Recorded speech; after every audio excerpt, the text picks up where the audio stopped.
to meet you. She has a PhD in community psychology, and she currently works as the family and community engagement in education manager at CPS. She is passionate about helping the city's communities close the glaring digital gap. Um, and she's written her dissertation on digital segregation and understanding technology readiness in preparation for higher education success. Dr. Mullins, would you like to take over? Yeah, thank you again for the invitation, and it's a pleasure to be with you all today. So I do have a formal presentation, but I feel like because we're just in these different times, these challenging times, it's totally loose. Please call me Gloria. It's been a while since I finished the dissertation, but this topic has and it's been a problem for quite some time now, and we're just forced to deal with it because of our current environment. So I know we have some questions to lead the discussion. Let me see if I can share my screen. I recently started with CPS, so I'm coming out of the Census Bureau into CPS, and it was a lot going on at the census, and it's a lot going on at CPS with remote learning. So I do have some notes here. Let's see how this is gonna work. No, it's which one is it?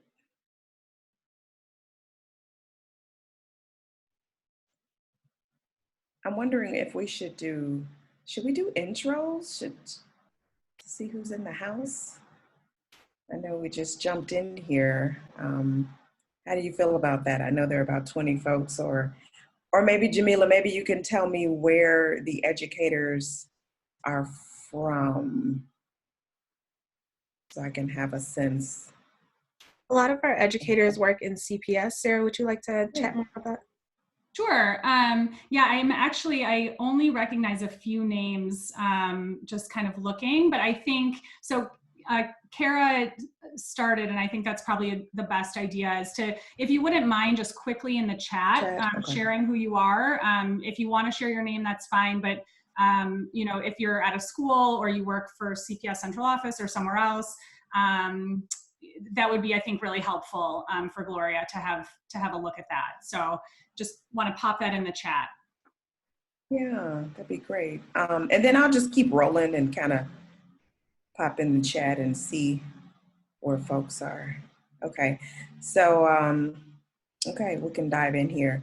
So I know I wanted to just jump in first and identify some resources that, as educators, you may want to share with students.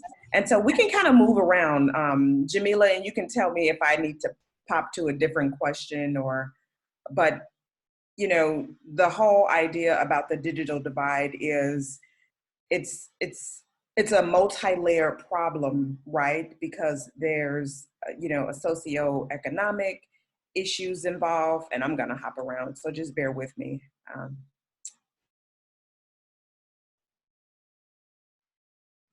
Can you still see my screen? I have this visual that I usually like to show what all of the tentacles about the digital divide, showing the socioeconomic issues, the usability disparities, and then this empowerment gap. But we'll just drive through, and when I find it, I'll share it. So what's going to be most important for students is to have resources.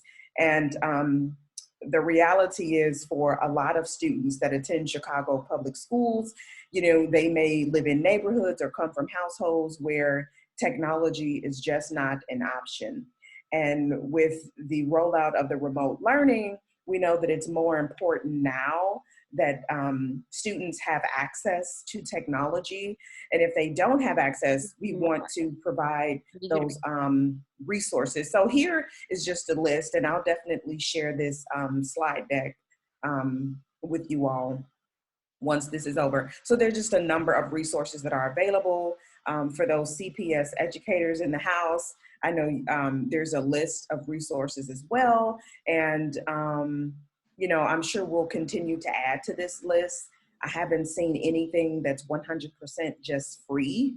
And then some of the resources, you know, we're still kind of waiting to see what the Chicago Public Library is going to do. I know that around the nation, some libraries are really doing some interesting things in terms of providing Wi-Fi. I don't know if we're there yet in Chicago. So a number of resources here. On the second slide, we have more resources. And again, nothing is free right now, but the pricing is reduced for students. And so the link is at the very bottom of the screen. If you want to just learn more about the opportunities that are available. And so this is all local, and then some programs are on a federal level.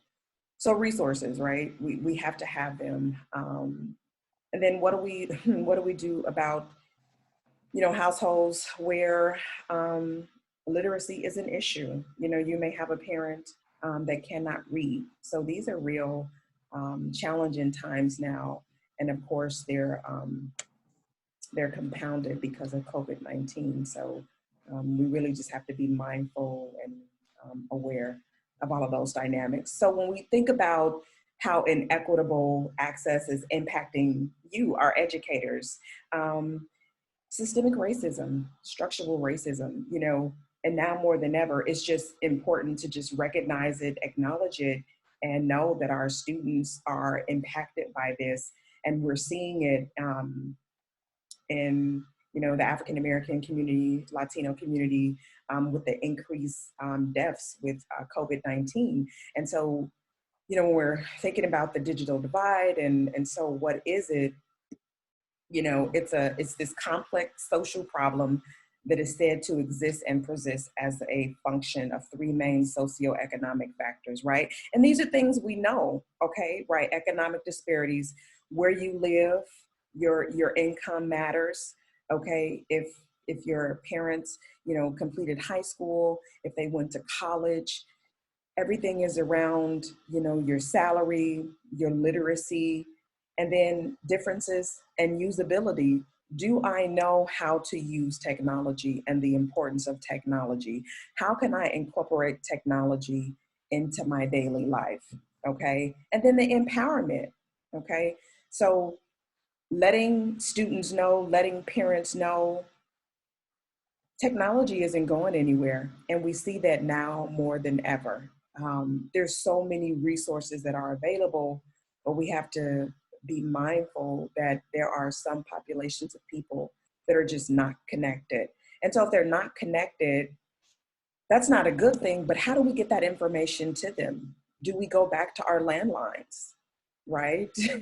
Landlines are important because not everyone has access to technology. So are there any questions? Are there any thoughts about how inequitable access is impacting you as an educator? Like, are we all agree that, yeah, you know, systemic racism, structural racism, that's allowed us to arrive at this moment that we're in now with our students, where funding is really not all that sufficient and adequate for students that are living in Black and Brown communities, right? They're under-resourced.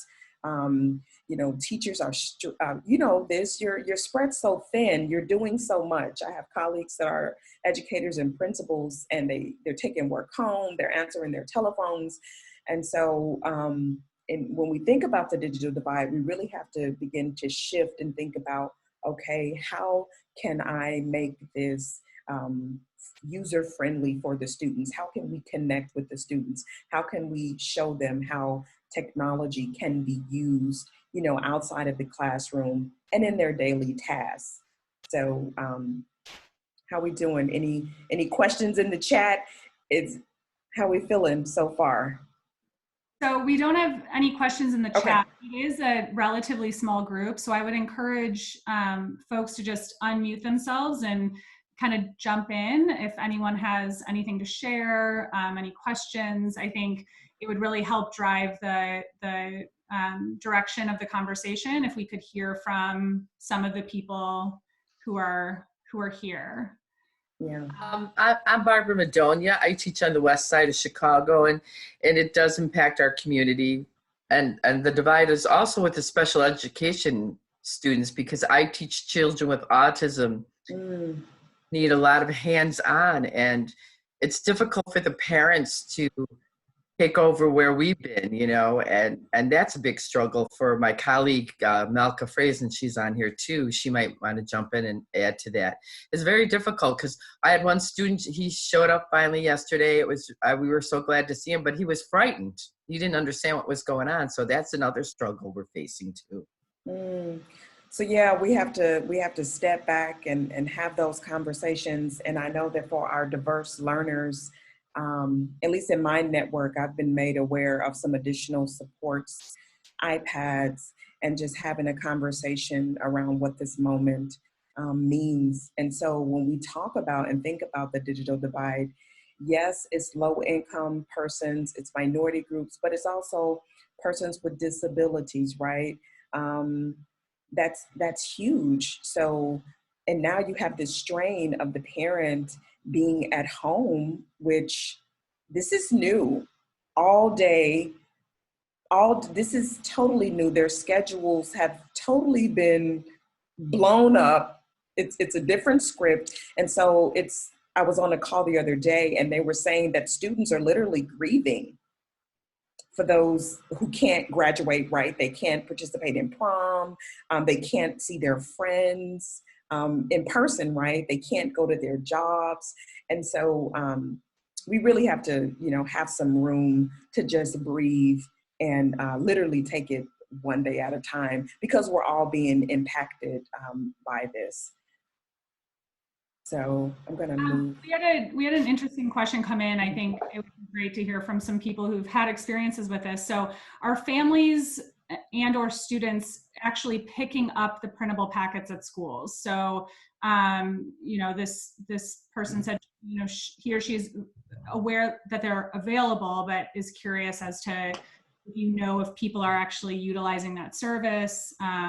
Is that happening at your schools? Hello, may I speak? Can you hear me? Hello. Hi. Okay, I'm gonna say 4. Far as the packets, I've had one of my special needs students' parents pick up the packets, but the parents are grieving so badly that they are even getting to the point they don't even want to go to the schools to pick up the packets. The parents have refused to go into the Google Classroom, some of them, or get the students onto the Wi-Fi because they are struggling, even with us connecting them to our technology persons and teachers that are equipped.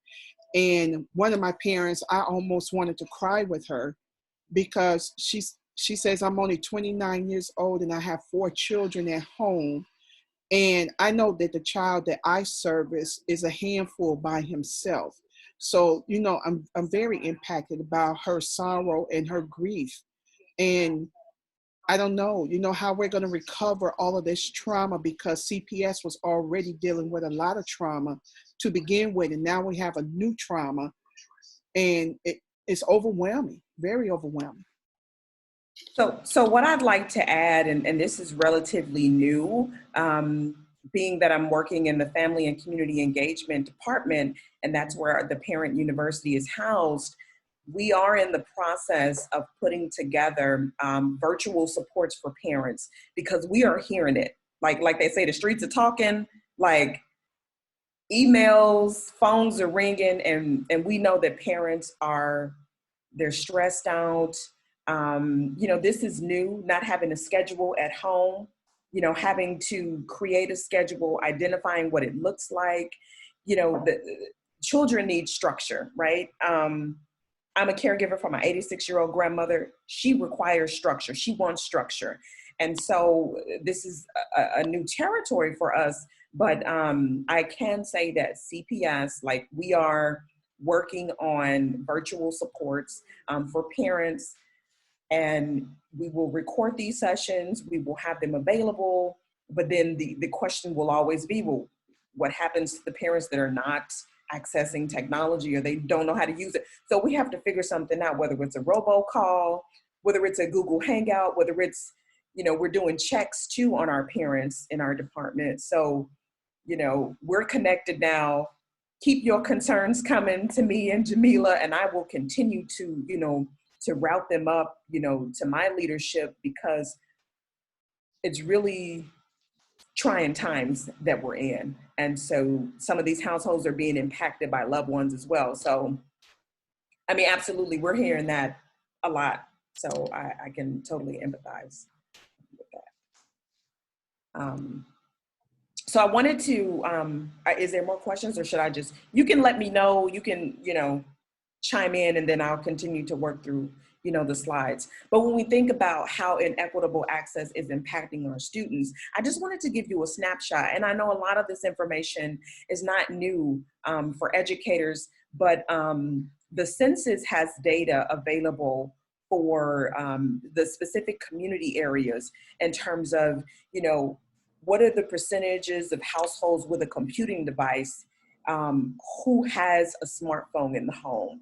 What does the internet access look like, and who has no computing device? I do apologize, it chopped off the last box, but these census tracts basically give you a snapshot of the community, which it has about 4,000 to 5,000 people. So this is the Austin community area, and it's 4 census tracts. And so if you can look at it, I put in bold, third column down, households with no internet access. And we see it starts off from 42% going all the way up to 59%. Now, these are households with absolutely no internet. And even if you give them the internet, there still may be some challenges there. Okay. And then we see, okay, the households that do have broadband internet access. Okay. 26% up to 35%. And then next column, the population with no computing device. Okay, so if they have no computing device, again, these are the percentages. So we can begin to look at the data because the data tells the story and it tells us where the need is. And then the last column is just in total, okay, what percentage of the population is connected online and has a device? Okay, so these numbers, they're not fantastic, but, is this new information to anyone, or were you pretty much aware of being able to go and look at this data for internet access in your communities? Gloria, Yeah. we have a question in the chat about the range of percentages in this table. Can you just clarify what exactly these correspond to? So outside of the census, the decennial every 10 years where everyone has to be counted, right, in order to allocate resources. Outside of the census, there are these annual surveys. And so information is collected about technology access. And so these percentages let us know which households have computing devices and are online. So am I answering the question, or you want to restate it again? Because sometimes I'm going in circles here, but no, it's okay. I think it seems clear to me. If I receive another question, I'll. There was a clarifying question. Another one: a percentage of households in Chicago, or are these only in the Austin community? Yes. Sorry. Yes, this is only Austin. Yes. So yes, only the Austin community area, and so each community areas have a certain number of tracks. And so, I know we only have like an hour here and we can do this all day. Like we can take our, community areas and we could go in, and this information is publicly available, but I just wanted to give you a snapshot of the Austin community. And these are 4 census tracts, and each of these census tracts have about a population of 5,000 people. So this is, 20 estimate, right? 20,000 people. And this is their percentages related to their access to technology. And so what I'm doing for the schools that I'm assigned to in Network 3, which is on the west side, and I'm working specifically with those Title I schools, which is to do an analysis of all of where all these schools are, to go in there, put in that school address, and begin to dissect and look and see what are the demographics. And so this is what the next slide really gets into. Now we're switching from Austin, but now we're going over to Humboldt Park. And again, this may Gloria, be— I'm Yep. sorry, can I stop you just for a second? If you Yeah. can, if you're able to go back, I think because the rows aren't labeled, Oh, obviously 4 separate census tracts, but are there indicators for those specifically, or I don't know exactly how they're identified, those 4 different tracts? Is it random? I guess I just don't know enough about the census. well, no, so the census, what they do is, in order to count each individual that lives in a household, you have to start with a parcel with an address. So the identifier is the address. And Perfect. so back in the day, we would get that long census long form. That's not happening anymore, right? You went online, you called, or you probably received paper. And so each household gets a form or an address canvasser, or they send a survey to the household, and that's how they're able to get this information. Does that make sense? Yeah. Okay. And then also, I think we may have a question in the group. Malka, you have your hand raised. Do you have a question for us? Hi, I'm Malka Friesen from Oscar de Priest. I work with Barbara Bendonia. We both teach cluster programs for students with low incidence disabilities in the Austin community. So I actually wanted to point out that my deepest concern is that we're not giving students, when we give them these devices, we're not giving them a data plan. And internet service, even on a good day, is spotty. I myself have experienced now since we began distance learning that my Comcast service has been down twice during my live morning meetings with my students.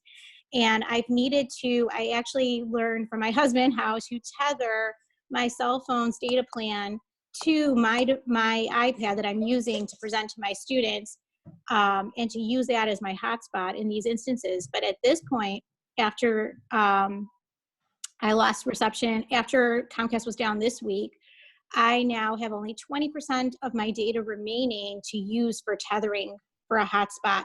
And I have like a pretty robust plan.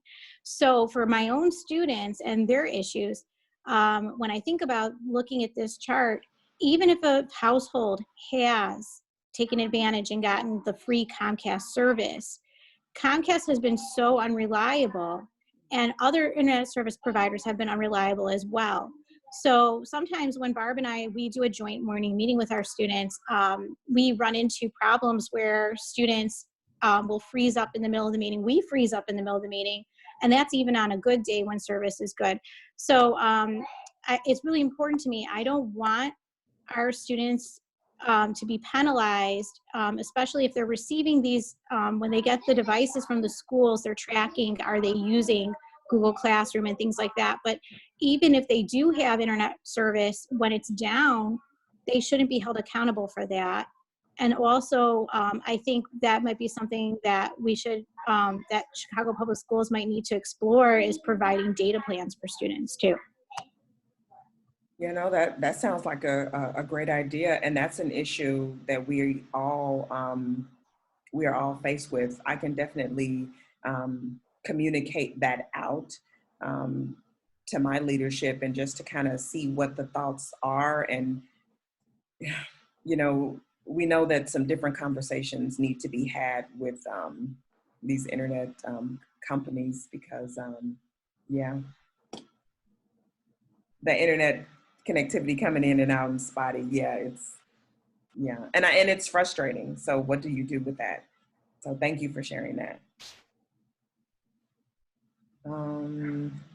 So the next slide, when we think about how inequitable access is impacting our students, this is just an additional information that's provided from the previous slide, but just a different snapshot where you can do a deeper dive to understand the community areas and the population and the people. So this is Hyde Park. In this particular census tract, you have about 6,000 people, and you can see what the median income is, what the age is. You can look at the percentage of millennials, of our seniors, and then you can, what I'm always curious and concerned about is the educational level, right? Not a high school graduate, 40%, okay? And the median income.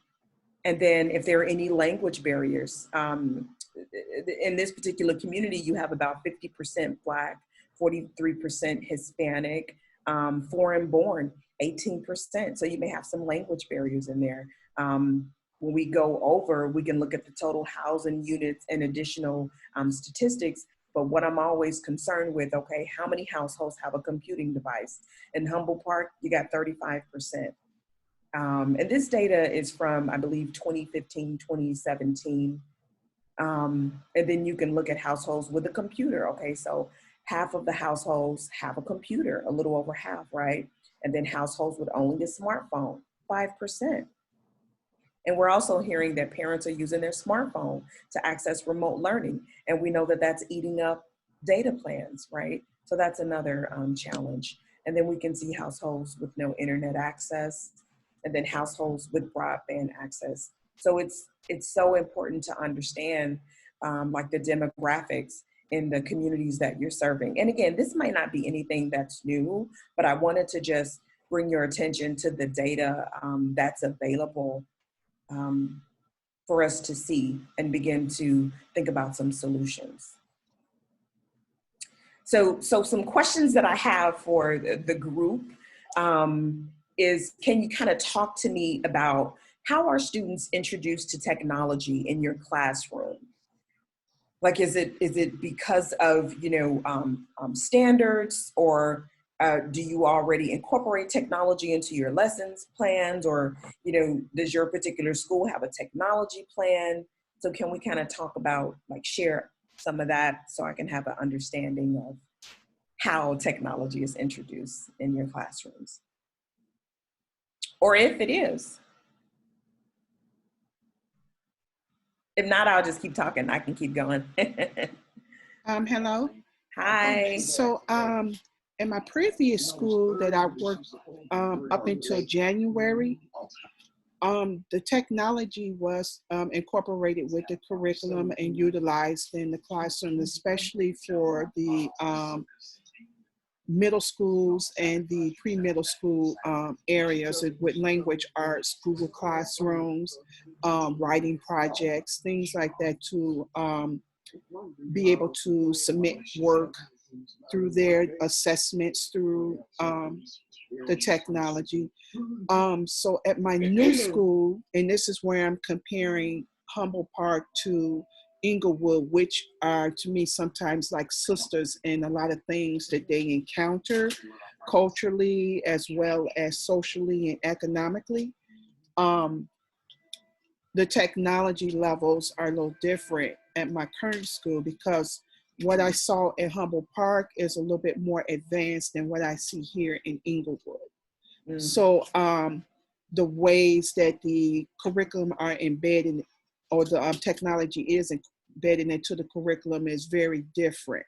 So they may either utilize it for a specific program, or they're utilizing it as a total way of teaching all the academic lessons. Okay. Thank you. Yeah, thanks for sharing that. So that's great to hear. Now I have one more question. Were students being assessed for their technology usage? Are you aware of that?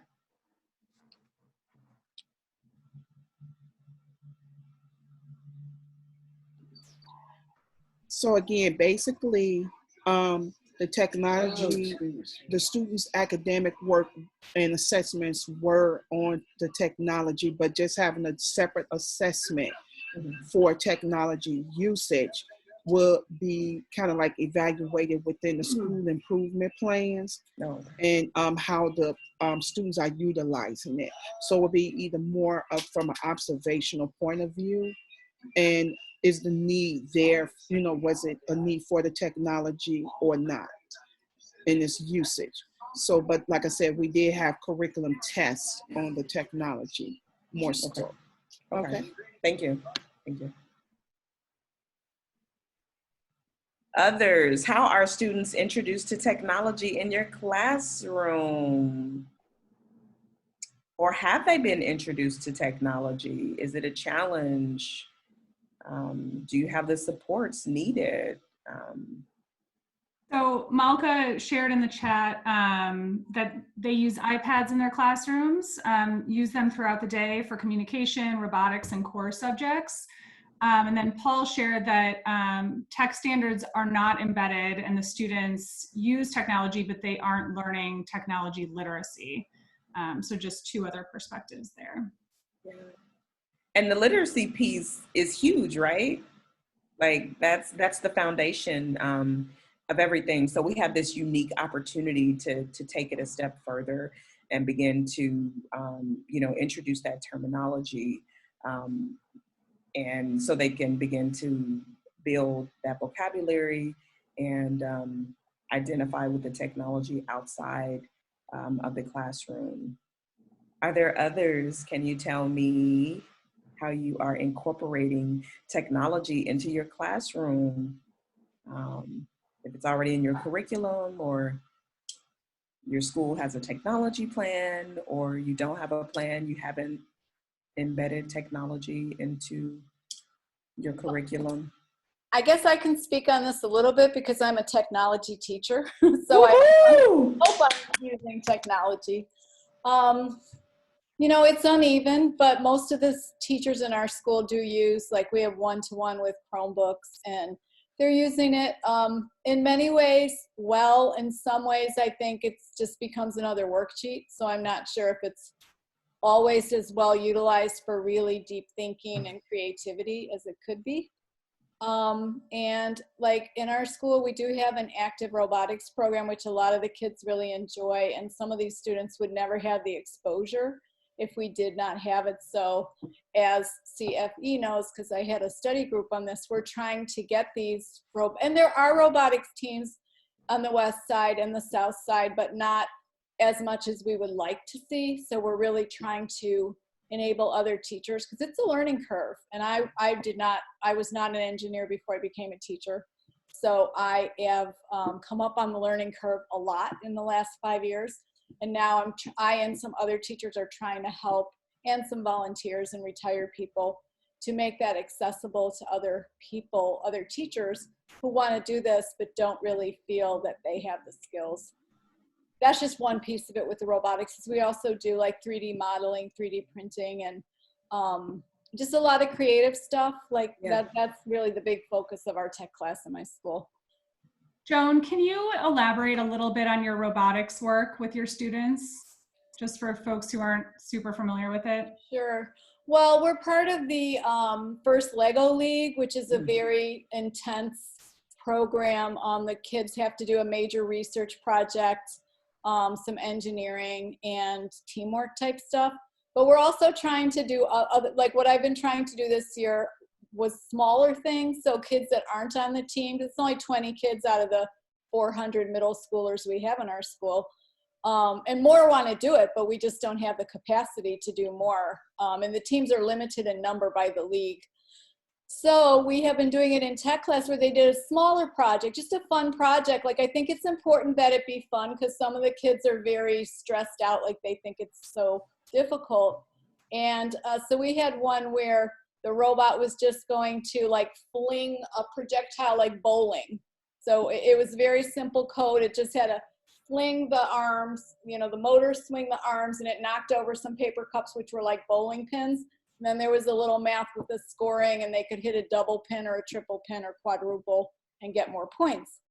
So they loved it, and it went really well. And so now really all 400 of the middle schoolers are doing robotics, and not just the 20 that are on the team. And that's how I'd like to have it, that everyone can do a little bit, and the ones that want to do more can do, a lot. But I mean, we're far from there yet to meet all the demand, but those are some of the ways I'm trying to port it out to a larger group of kids. I don't know if that answers the question. That's awesome. And that's how you take a step in closing the digital divide, because you've connected with the students. It's something that they enjoy. You've taken them outside of their comfort zone, and they probably didn't even think, oh, wow, I could, I may play with cars in the house or watch it on television, but I can actually program something. That's phenomenal. You've tapped into, where we need to go with connecting with students and making it fun. Yeah, great. I'm glad Yeah. you think so. That's good feedback for me. And I want to say there's a lot of online resources, like YouTube is our friend. There's a teacher in California named Mr. Hino, and he has a YouTube channel called Mr. Hino's Robotics. And that's where I got that bowling project. Like, I didn't think it up, and I've gotten a lot of projects from him, and sometimes my students take it to a whole new level. And then I really haven't done this yet, but I want to comment back to him, because it's like so much wonderful community.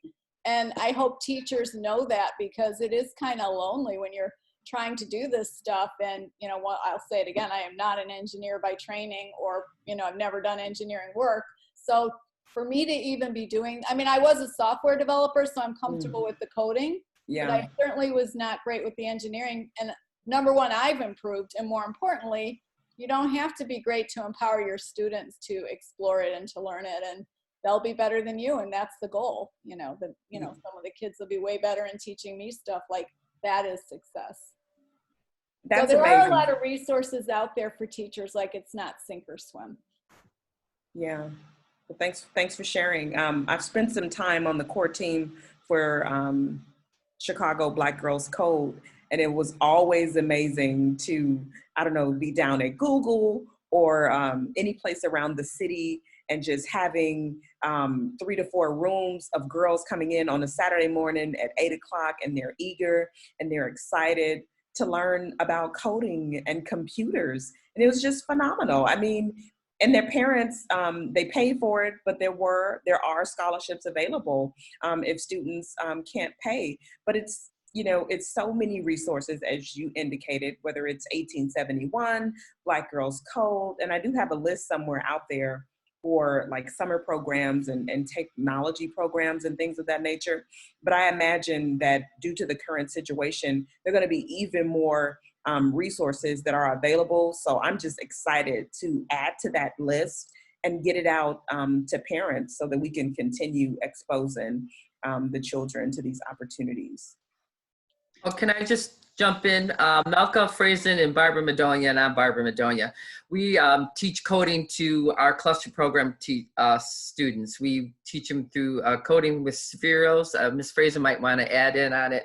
We've been doing it for the past 3 years, and we're like the only pilot. We have a pilot program, the only one in the city of Chicago, doing it with cluster groups. So we're trying to expand it. Wow. And how are the students responding to that? I'm sure they love it, right? They love it. And, we have children who are nonverbal, so we use iPad and we use what they call core vocabulary. And we have students who are really savvy. It's amazing. People don't assume children in cluster programs are pretty savvy with technology, but we have quite a few that help the other students. So we pair buddies with that. And it's been a wonderful program. It really Oh, wow. That's phenomenal. That is amazing. Yeah, they love it. Miss Fraser might want to jump in on too, because she met the woman for it's called Computer Science for All. Oh. Yes, it's Computer Science for All. I'm sorry, my daughter's class is in the next room, so you might hear some background.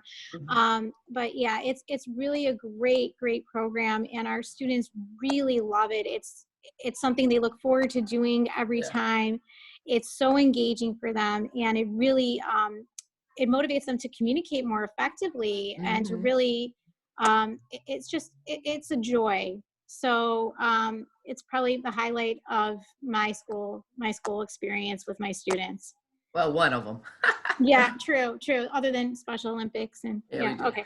Okay. Oh, wow. Sorry. Yeah. That's awesome. So Gloria, there's some really robust conversation happening in the chat, which is fantastic.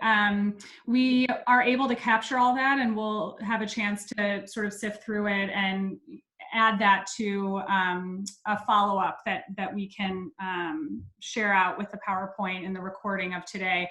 One other question that we had a little bit earlier that I think is really interesting, and I'm not sure if anyone here has any insight, but somebody asked if there are any community or advocacy groups doing work to engage with internet companies and service providers. So we had sort of a quick conversation about Comcast and sort of the issues there. Does anyone know of ed.org groups or other advocacy groups doing work to sort of like mediate between those who are needing these services and those who provide these services? Or even Gloria, you might have some insight there. Yeah, and so this is just Gloria talking. I'm taking off my my CPS hat.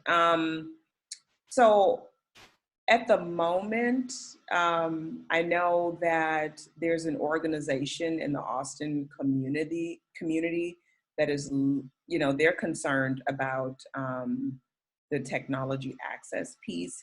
And so they're working on a pilot program.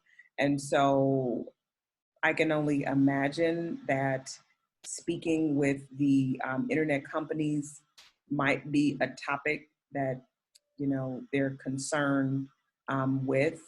I also know that I think Jamila shared this information that CPS recently purchased about 12,000, or they were donated 12,000 hotspots for students that are in temporary living situations. And I'm not sure if those hotspots were provided by an internet company per se. But I'll keep my ears open and report back to the group, because I don't know of any particular organizations right now that are thinking about, you know, engaging with the internet companies. But it's, I mean, we need something, because that's where the issues are. I mean, yeah, I mean, it's a huge problem. So definitely something to think about and reflect on. Yeah.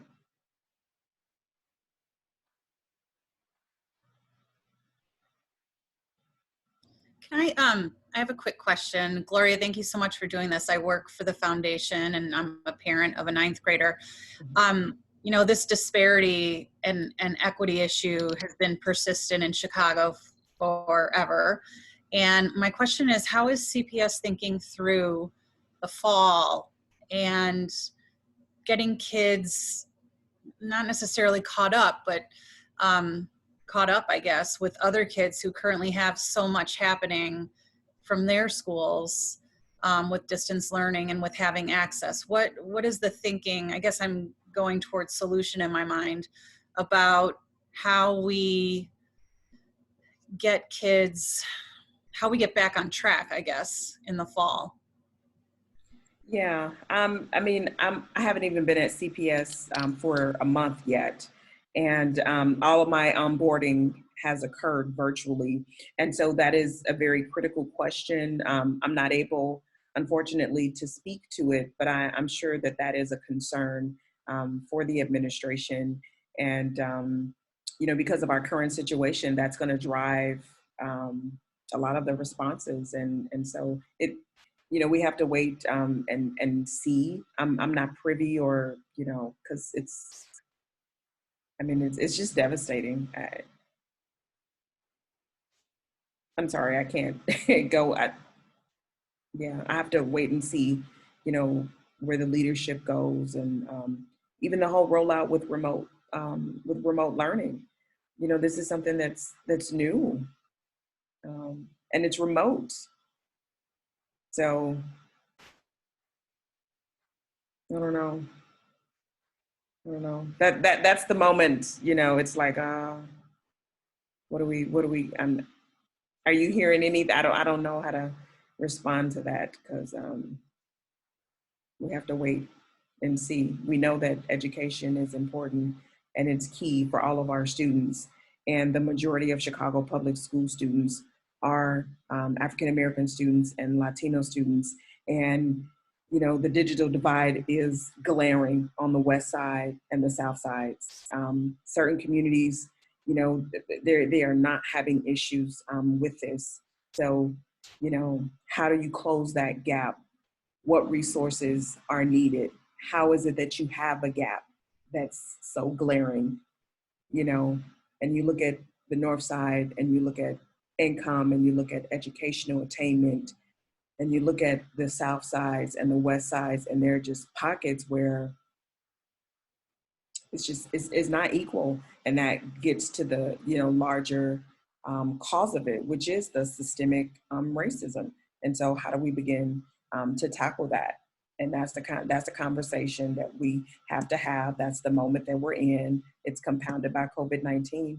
And I believe now we're being forced to deal with it because learning is happening remotely. So we don't even have a choice, but we have to have a plan.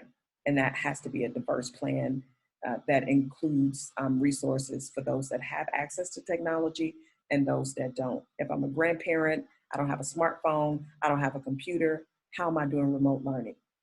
Okay, so it's a complex problem, and we need complex you know, solutions for it. So I know I don't have an answer for you, KJ. I'm sorry, but we just have to wait on the leadership and guidance. But education is of the utmost importance for Chicago Public School students and their community members and families.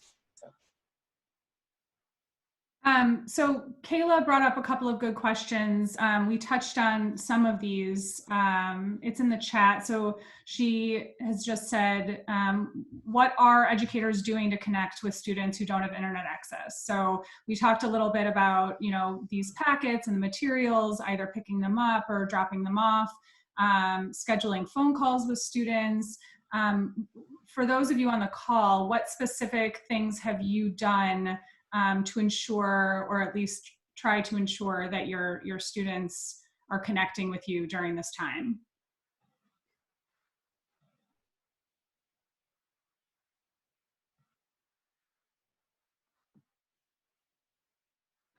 Oh, it's me again. So a lot of my students, they're on the West Side, and plus I have students who come in from all over CPS. When you're a cluster program, they're not at their home school. So there is a problem with transportation. So those who don't have access to internet, there are packets to pick up. I did have a mom who couldn't get there. She had health issues and transportation problems, so we mailed it to her. And then I do check in on with the phone calls, and the others I do emails, and then some do have access to the internet. So we do the morning meetings, and we check in on our parents all the time. We had someone else in the chat who noted that an educator buddy of his is mailing packets directly to students and making phone calls, which we're certainly hearing anecdotally from a lot of our educators affiliated with CFE. I think that's happening in a lot of instances.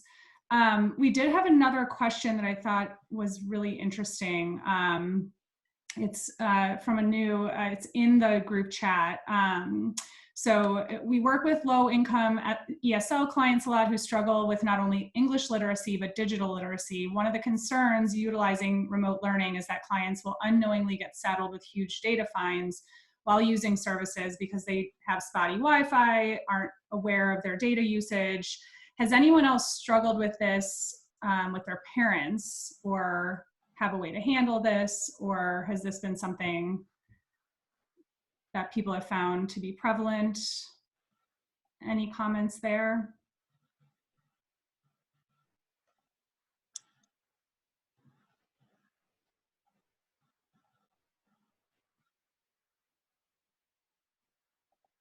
Gloria, do you have any sort of opinions on that? I'm sorry, can you repeat the question again? Yeah, so it's sounds like somebody who you know, works externally, not an educator, him or herself, but works with people who English literacy and digital literacy are both struggles.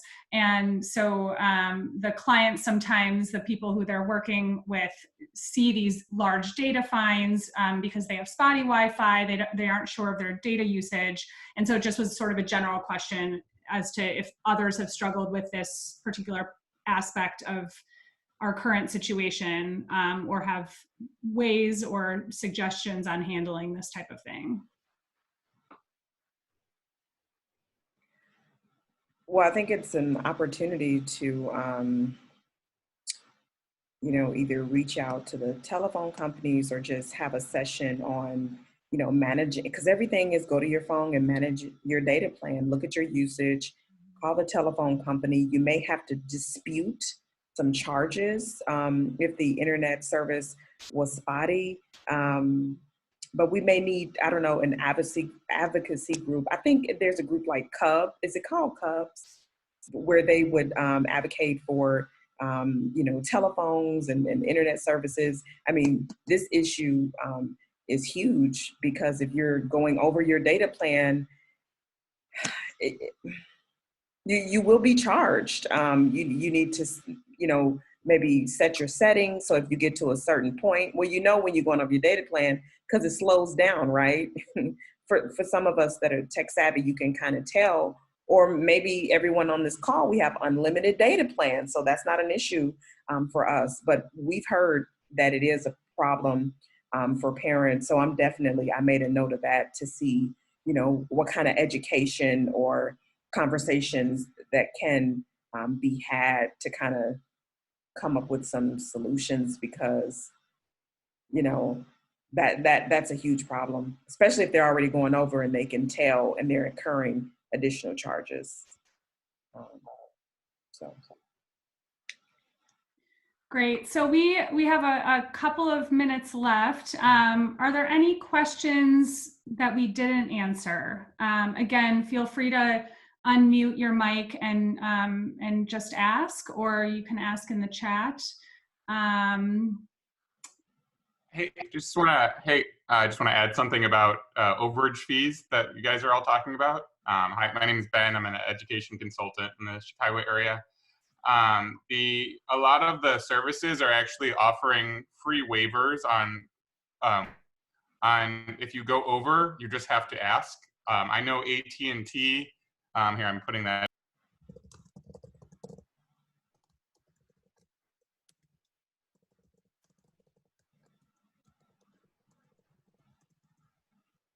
I mean, that's great to know. I mean, yeah.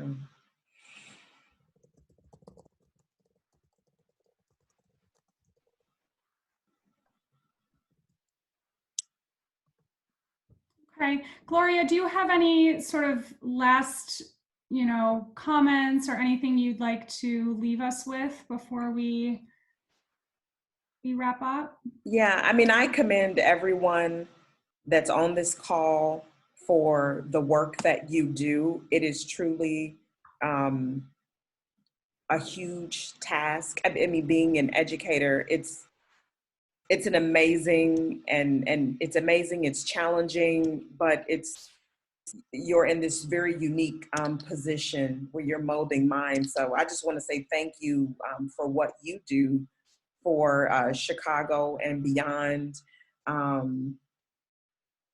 And if there's any way that I can be a resource, I'm happy to, to continue to work with you all. Special thank you to Jamila for, connecting with me. I appreciate that. I don't often get a chance to talk about the digital divide in Chicago. I've done it in Philadelphia. So it's awesome to be able to come into your community chat and just to learn about the great things that you're doing, some of the challenges that you're having. And so this will continue to help me as I continue to talk about the digital divide and resources and helping families, right? So thank you for the work that your organization is doing. And yeah, that's all I have. Thank you, Gloria, so much again, just for being here and for your insight and your perspective. I think it's just obviously it was a huge issue and has just been underscored and exacerbated by the current scenario. So we thank you very much for attending and leading our discussion today. For all of you who are still with us, thank you so much for being a part of our first focused community chat with CFE. We are planning on having one of these every Friday. So we encourage you to attend them, but then also probably even more than that, if you have something in mind that you think would be a really great focus for this type of discussion, please send that our way. So I put my email in the chat. It's shoppyknight@cfegrants.org. You're also welcome to email our general account, which is just cfe@cfegrants.org. With any resources you have. We also would encourage you, if you found us in any other way outside, if you found us and you found out about this chat not by receiving our newsletter, we would encourage you to reach out to one of those email addresses with your email so that we can follow up with all of the resources and the recording and the slideshow from today. And we just have a quick question about an invitation for next week. So we are sending out part of our marketing sort of communications initiative throughout this challenging time is we do a bunch of outreach throughout the course of every week. So on Monday, we send out an e-blast to about 4,500 educators and adjacent educators. So if you're not on that, again, please send us an email and we'll make sure you're on that list. So you'll receive that, and that has a bunch of curated useful resources. We do a teacher highlight. It has our focus for the upcoming Friday community chat and a bunch of other things. We also post about our community chat on our Facebook and Instagram pages. So any of those methods will allow you to stay in the loop, and that'll be that. So again, thank you all so much, and we hope you have a fantastic Friday. It's Friday, actually, and weekend. And thanks, and we'll talk soon. Hopefully see you next week. Thank you. Have a great one. Bye. Thank you, everyone.